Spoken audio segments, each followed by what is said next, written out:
ওই যে আমাদের কলেজের পাশে যে চা দোকানটা আছে না, ওরই তো আমি 4,700 টাকা মেরে দিয়েছি। টাকা মেরে দিয়েছিস? কিন্তু কিভাবে? দিদি, আপনার অনেকগুলো টাকা ধার হয়ে পড়ে আছে। 6 মাস ধরে আপনি এইভাবেই চা বিস্কুট নিয়ে যাচ্ছেন। ভাই, আমাকে একটা চা আর একটা বিস্কুট দাও তো। হ্যাঁ, এক্ষুনি দিচ্ছি দিদি। এই নিন। আরে দিদি, টাকাটা দিয়ে যান। ভাই, আজকে আমার কাছে একদমই টাকা নেই, তুমি খাতায় লিখে রাখো, আমি তোমাকে কাল এসে দিয়ে যাব। সেটা ঠিক আছে, কিন্তু আপনাকে তো আমি সেরকম চিনি না। আমি এই সামনের কলেজেই পড়ি, আমার বাবার খুব শরীর খারাপ, হাতে একদম টাকা পয়সা নেই, আমি তোমাকে ঠিক টাকাটা এসে দিয়ে যাব। কিন্তু এইভাবে। আর কিন্তু না ভাই, খুব বিপদের মধ্যে পড়েছি, না হলে আমি কিছু খেতে পারবো না, প্লিজ। আচ্ছা ঠিক আছে। থ্যাংক ইউ ভাই।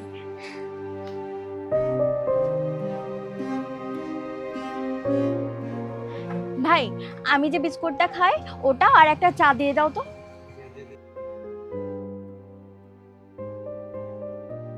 দিদি, আপনার অনেকগুলো টাকা ধার হয়ে পড়ে আছে। 6 মাস ধরে আপনি এইভাবেই চা বিস্কুট নিয়ে যাচ্ছেন। তোমাকে তো বলেছি ভাই, আমি টাকাটা ঠিক দিয়ে দেবো, আমার বাবার শরীর খারাপ, তাছাড়া তোমার কাছে ধার চাইতে কি আমার ভালো লাগে? আর আমি একজন ভদ্র বাড়ির মেয়ে। দিদি, আমি সবই বুঝতে পারছি, কিন্তু আমার দিকটাও একটু দেখুন। আপনি পুরোটা না দিতে পারলেও কিছুটা অন্তত দিয়ে যান। আমিও গরিব মানুষ, আমারও পরিবার আছে। আমি বুঝতে পেরেছি, তুমি আমাকে বিশ্বাসই করতে পারছো না। আমি এই সামনের কলেজেই পড়ি, আমি তোমার টাকা না দিয়ে কোথাও যাব না। আর তাছাড়া আমার বাবা অনেকটা সুস্থ হয়ে গেছে, তোমার টাকা আর কয়েকদিনের মধ্যেই আমি দিয়ে দেবো। দেখুন দিদি, ব্যাপারটা গরিব বড়লোক বা বিশ্বাস অবিশ্বাসের নয়। আমাকেও তো টাকা দিয়ে জিনিসপত্র দোকানে তুলতে হয়। আমি যদি আপনাকে এইভাবে ধার দিতে থাকি, তাহলে আমার চলবে কি করে? যারা মানুষদের সাহায্য করে তাদের কখনোই অভাব হয় না। তুমি যেভাবে মানুষদেরকে সাহায্য করবে, ভগবানও ঠিক তোমাকে সাহায্য করবে। তুমি আমাকে যেভাবে সাহায্য করছো, তুমি সেইভাবেই খুশিতে থাকবে সব সময়। আর প্লিজ আমাকে একটু সাহায্য করো।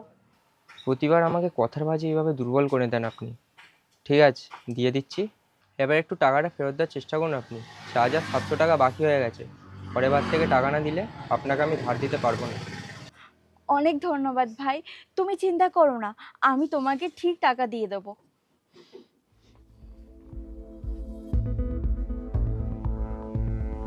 কি রে, তুই যে নতুন প্রজেক্টটা করছিলি সেটার কি খবর? আরে আমি প্রেজেন্টেশন রেডি করবো আর সেই প্রজেক্টটা পাস হবে না, এটা হতে পারে?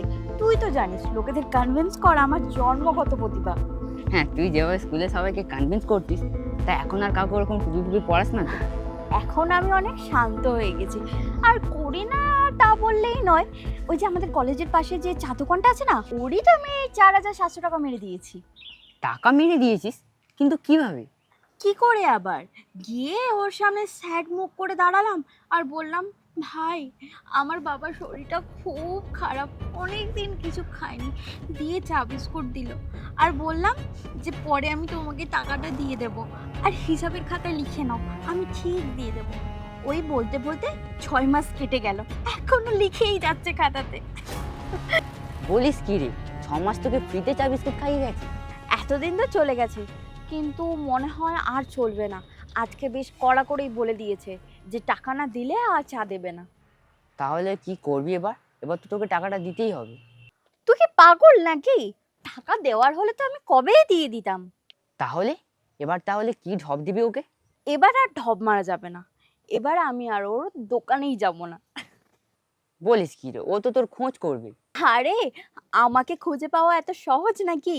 খুঁজুক না, আমি তো ওকে বলেছি আমি কলেজে পড়ি, এবার কলেজের আশেপাশে খুঁজুক না, কত খুঁজবে। কিন্তু ভবিষ্যতে যদি তোর সাথে দেখা হয়ে যায়? বলে দেব আমি ওকে চিনি না। আর রাস্তায় একটা মেয়ে যদি চিৎকার করে, তাহলে তো পাবলিক ছেলেটাকেই ভুল বুঝবে, তাই না? এসে ওকে দুঘা দিয়েও দিতে পারে। পারিস বটে, তোর মতো মেয়েদের জন্য ছেলেদের আজকে এই অবস্থা। চল।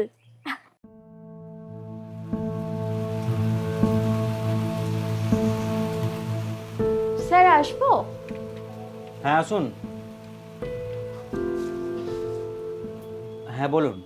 স্যার অ্যাকচুয়ালি আপনার আজকে আমাদের কোম্পানির জন্য 10 লাখ টাকা ইনভেস্ট করার কথা ছিল, আমরা কাজ শুরুই করে দিয়েছি, আপনি যথাসময়ে আপনার ডেলিভারিটা পেয়ে যাবেন। আসলে অনেকগুলো প্রোডাক্ট তো, তাই একটু প্রবলেম হচ্ছে। আপনি যদি অ্যাডভান্সটা ক্লিয়ার করে দিতেন তাহলে সুবিধা হতো। কেন ম্যাডাম, আপনাকে বলা হয়নি? এই প্রজেক্টটা তো আমরা ক্যান্সেল করেছি, কারণ আপনার থেকে অনেক কম দামে এবং ভালো প্রোডাক্ট আমরা পেয়ে গেছি, তাই আপনাদের থেকে আমরা প্রোডাক্ট নিতে পারবো না। এটা আপনি কি বলছেন স্যার? এই প্রজেক্টটা না হলে আমরা পথে বসে যাব। এর মধ্যে আমরা সব কিছু ঢেলে দিয়েছি স্যার। আর তাছাড়া ইনফ্যাক্ট আমরা ব্যাংক থেকে অনেক টাকা লোন নিয়ে নিয়েছি। আপনি প্লিজ এরকমটা বলবেন না। দেখুন ম্যাডাম, আপনার কি হচ্ছে কি হতে পারে এসব আমি দেখবো না, এসব আমি ভাববো না। আমি আমার কোম্পানির প্রফিট দেখবো। আপনার থেকে প্রোডাক্ট নিলে আমার লস হবে। এরকমটা করবেন না স্যার। আমি পথে বসে যাব, মার্কেটে আমার অনেক টাকা ধার রয়ে যাবে। আর তাছাড়া আমার সুসাইড করা ছাড়া আর কোনো অপশানই থাকবে না।